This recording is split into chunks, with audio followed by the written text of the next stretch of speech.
रोहित गुस्से से बोला कि मैं इस लड़की से शादी नहीं कर सकता, ये मेरी स्टूडेंट है। पुलिस वाले व्यंग्य भरी मुस्कान के साथ उसे और उसके पास खड़ी उस नाजुक सी लड़की को देखने लगे। रात के 3 बजे स्टूडेंट के साथ क्या कर रहे हो प्रोफेसर साहब? पुलिस वाले के सवाल पर रोहित ने आंखें बंद कर ली। उसे फोन करने की भी इजाजत नहीं दी थी। तभी पुलिस वालों ने अपने हवलदार को बुलाकर कुछ आदेश दिए। उनकी बात सुनकर रोहित सन्न रह गया। वो उसे मंदिर जाने के लिए कह रहे थे और रोहित जानता था कि आगे क्या होने वाला है। वो सुन चुका था कि उसकी और उस लड़की की शादी करवाई जाएगी। उसने लाख मिन्नतें की पर पुलिस वालों ने अपनी मनमानी से ही काम किया। सुबह होने से पहले उनकी शादी करा दी गई।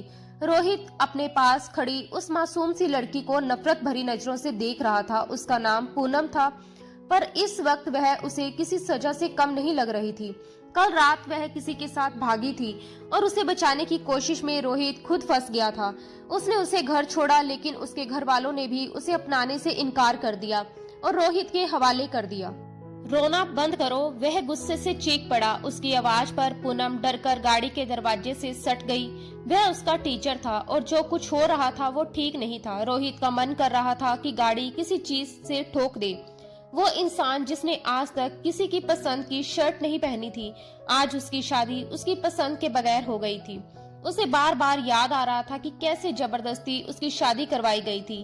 करीब आधे घंटे के बाद गाड़ी एक घर के सामने आकर रुकी। रोहित ने गुस्से में दरवाजा खोला और जोर से बंद किया। रोती हुई पूनम डर के मारे सहम गई। मरती क्या न करती। वो भी धीरे धीरे कदम बढ़ाती हुई अंदर आई, जहाँ वो कुछ देर पहले गया था। अपने टीचर के घर वो उसकी बीवी बनकर आई थी और शर्म से जमीन में गड़ती जा रही थी। वो घर बाहर से जितना सुंदर था, अंदर से उतना ही स्वर्ग जैसा लगता था। हर चीज अपनी खूबसूरती का सबूत दे रही थी। पूनम लिविंग रूम में खड़ी होकर सब कुछ गौर से देख रही थी, जैसे अपने गम को भुलाने की कोशिश कर रही हो, लेकिन आने वाले वक्त की चिंता उसके चेहरे पर साफ थी। तभी रोहित वापस आया और एक कमरे की तरफ इशारा किया। आज से तुम वहीं रहोगी, वो तुम्हारा कमरा है, समझ आया या फिर समझाऊं? उसकी आंखों में गुस्से की लाली थी। पूनम कुछ नहीं बोली, बस सिर झुका लिया और धीमी आवाज में हाँ कहा। उसके इतने आज्ञाकारी होने पर भी रोहित का गुस्सा कम नहीं हुआ। उसे लगा सब कुछ इसी लड़की की वजह से हुआ है और अब वो मासूम बनने का नाटक कर रही है। उसकी आंखों में खून उतर आया। उसके घने सिल्की बाल माथे पर बिखरे हुए थे। शर्ट के ऊपर के 2 बटन खुले थे, जहां से उसका चौड़ा सीना थोड़ा दिखाई दे रहा था। पूनम ने जल्दी से अपनी नजरें झुका ली। आज से पहले पूनम ने उसे कभी इस हालत में नहीं देखा था। वह हमेशा फॉर्मल कपड़ों में सलीके से तैयार होकर यूनिवर्सिटी आता था। यूनिवर्सिटी की हर लड़की का वो क्रश था, मगर उसने कभी किसी की तरफ देखा तक नहीं था। हर किसी को डांटना वो अपना हक समझता था और लड़कियां भी यही कहती थी, अगर प्रोफेसर रोहित डांटे नहीं तो वो इतने अच्छे लगते भी नहीं। उनकी खूबसूरती पर उनका गुस्सा तो जैसे बोनस लगता था। अब जाओगी भी या नहीं, खड़ी रहोगी?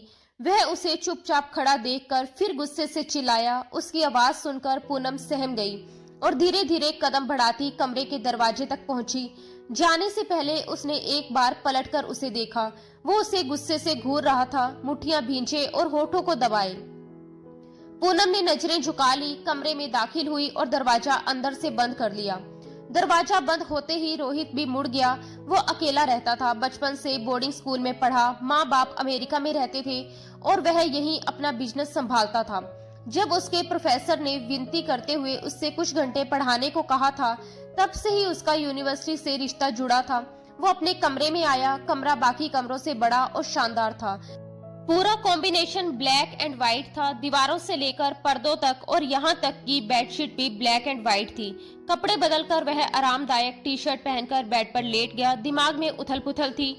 इतना गुस्सा, इतनी टेंशन की नींद आना नामुमकिन था। उसने आंखें बंद की, पर दिमाग में बस वही शादी का मंजर घूम रहा था जो कुछ घंटे पहले जबरन हुआ था। उधर पूनम की हालत भी कुछ अलग नहीं थी।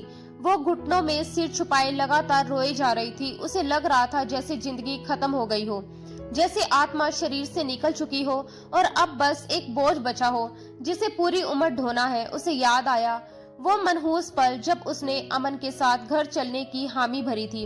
उसे क्या पता था कि लोग उसे चरित्रहीन कहेंगे और घर वाले उसकी एक बात भी नहीं सुनेंगे। क्या बेटियां इतनी बड़ी जिम्मेदारी होती हैं? कि उनकी एक गलती पर उनकी जिंदगी का फैसला कर दिया जाए। क्या लोगों की बातें अपनी औलाद से ज्यादा जरूरी होती हैं? अब उसे समझ आ गया था। हाँ, लोगों की बातें ही सब कुछ होती हैं। उसके खुले बाल चेहरे पर बिखरे थे और रोते रोते कब उसकी आंख लग गई उसे खुद भी नहीं पता चला।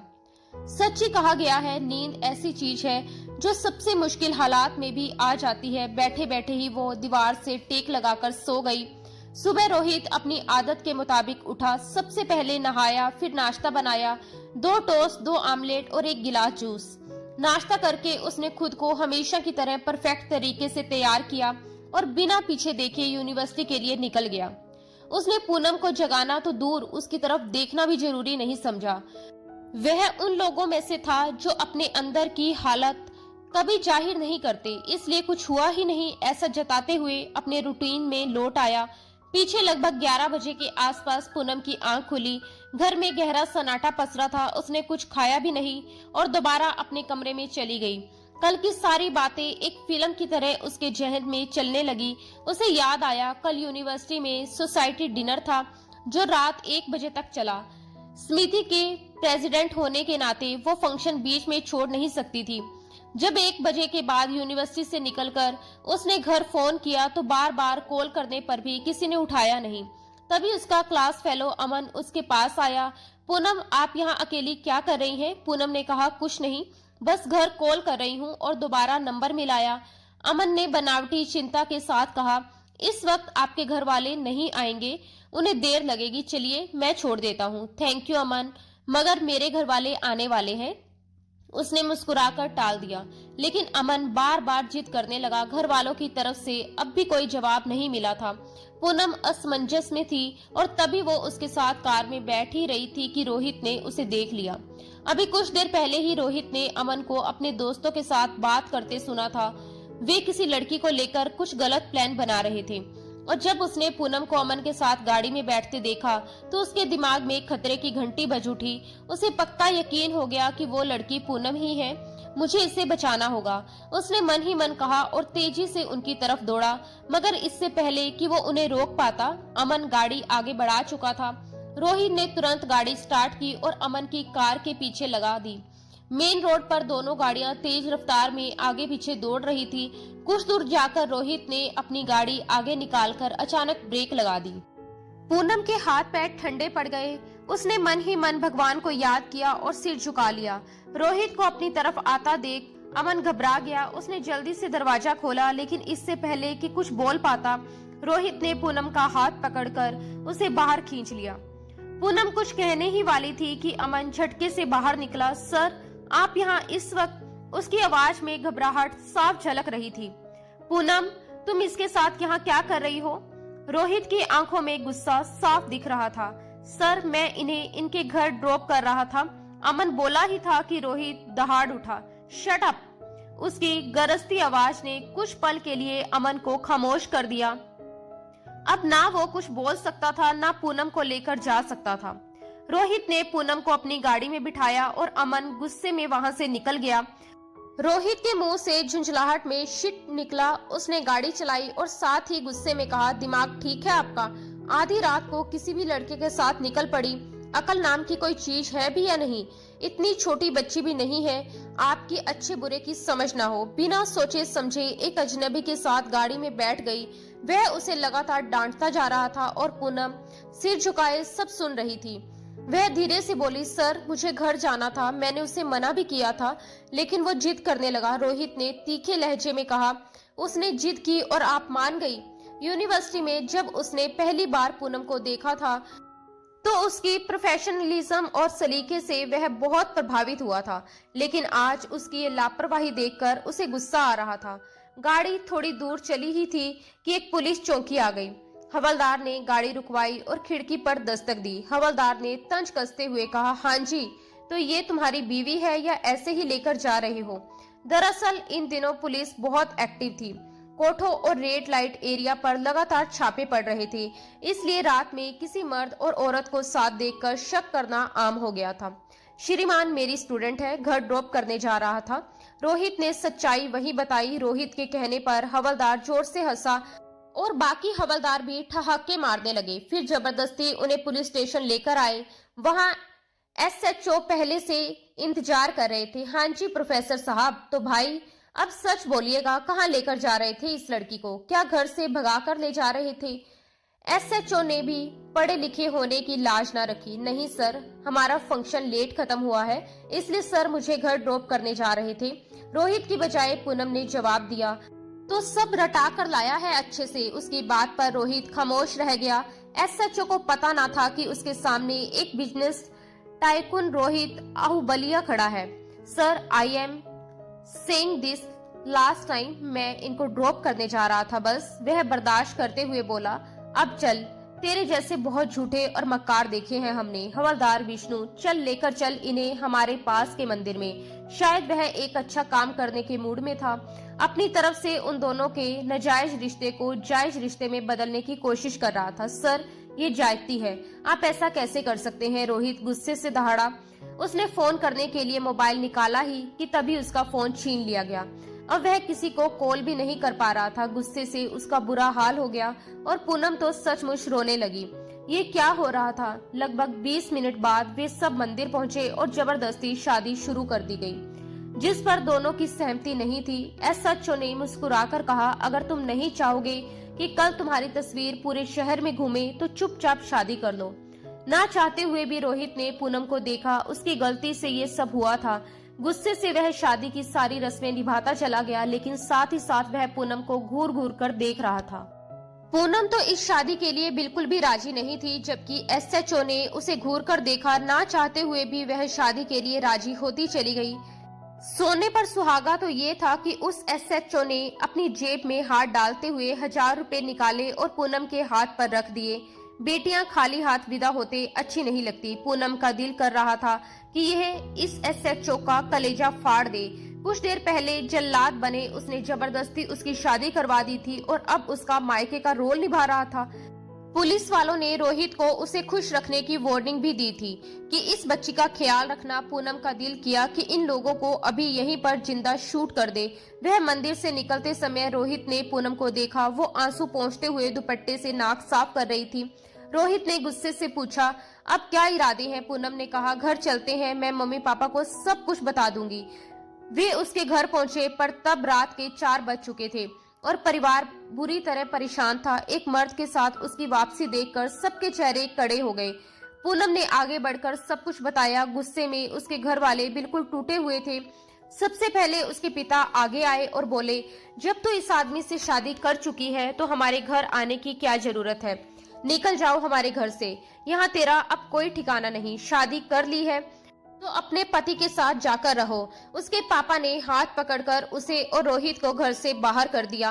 अब रोहित के पास उसे अपने साथ रखने के अलावा कोई और रास्ता नहीं बचा था।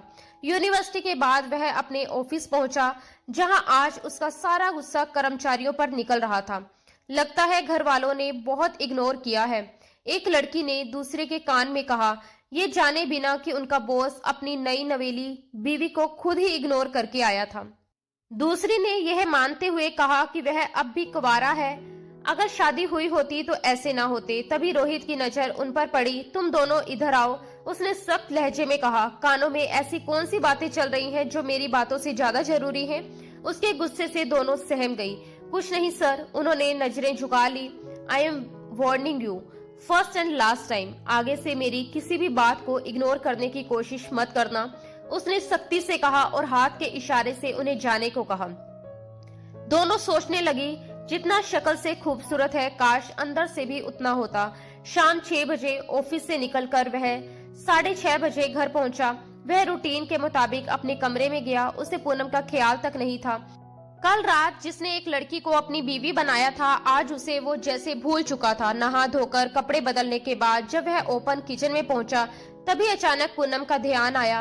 वह उसके कमरे की तरफ गया, दरवाजा खटखटाया और खोलते ही उसे सामने देखा। बाहर आओ, खाना खा लो, बस इतना कहकर वापस मुड़ गया। क्या दिन आ गए हैं, पूनम के मन में बस यही ख्याल उठा। सुबह फ्रेश होने के बाद उसने रोहित का ट्राउजर और ढीली ढीली शर्ट पहन ली थी। उसी हालत में बाहर आई। किचन सेल्फ के पास खड़े रोहित को देखकर उसकी आंखें भर आई। I am sorry sir. शर्मिंदगी से उसका सिर झुक गया।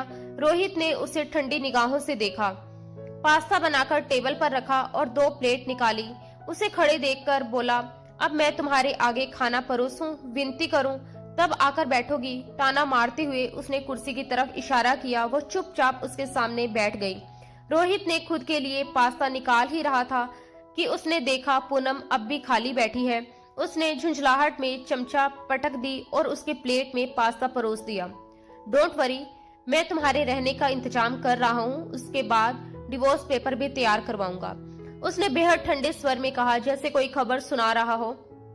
डिवोर्स शब्द सुनते ही पूनम का दिल जोर से धड़क उठा। चाहे शादी कैसी भी हुई हो, पर तलाक सुनकर उसके अंदर कुछ टूट गया। वो चुपचाप उठी। कहाँ जा रही हो? बैठकर खाना खाओ, रोहित ने कहा। नहीं सर, आप खाइए, मुझे भूख नहीं है। वह किसी तरह अपने आंसू रोक रही थी। उसके सामने रोना उसकी सबसे बड़ी हार होती, इसलिए खुद को संभालते हुए वह कमरे में चली गई। वह उसके पीछे पीछे कमरे में आ गया। किससे पूछकर तुमने ये कपड़े पहने? रोहित की आवाज गुस्से से कांप रही थी। अपनी पसंदीदा शर्ट पूनम के तन पर देखकर उसका चेहरा तमतमा उठा था। पहले उसने ध्यान नहीं दिया था, लेकिन जैसे ही पूनम टेबल से उठकर जाने लगी, उसकी नजर अपनी शर्ट पर पड़ी और वो तुरंत उसके पीछे आ गया। सर, मेरे पास पहनने के लिए कुछ नहीं था, पूनम ने झिझकते हुए कहा। आपकी अलमारी में ये कपड़े मिले, इसलिए पहन लिए। रोहित कुछ देर तक होठ भींचे गुस्से से उसे देखता रहा। फिर कमरे से बाहर गया और अपनी अलमारी से दूसरी शर्ट निकाल कर लौटा। फौरन अभी इसी वक्त ये शर्ट उतारो और ये वाली पहनो। उसने एक हल्की नीली शर्ट उसकी तरफ बढ़ाते हुए सख्त लहजे में कहा, और आज के बाद मेरी किसी भी चीज को हाथ लगाने की कोशिश मत करना, समझी तुम? उसकी आंखों में सख्त आग थी। पूनम डर के मारे 2 कदम पीछे हट गई। उसे समझ नहीं आ रहा था कि रोहित का गुस्सा इस बात पर था कि उसने उसकी शर्ट पहनी, या इस बात पर कि वो शर्ट इतनी पतली थी कि उसके वजूद की झलक महसूस की जा सकती थी। अपनी नजरें चुराते हुए वो फिर भी उसे डांटता रहा, लेकिन सर, ये शर्ट बहुत बड़ी है और थोड़ी भारी भी। इतनी गर्मी में जैसा कहा वैसा करो, चेंज करके आओ, उसने बिना उसकी तरफ देखे कहा। मजबूरी में पूनम ने नीली शर्ट ली और बाथरूम में चली गई।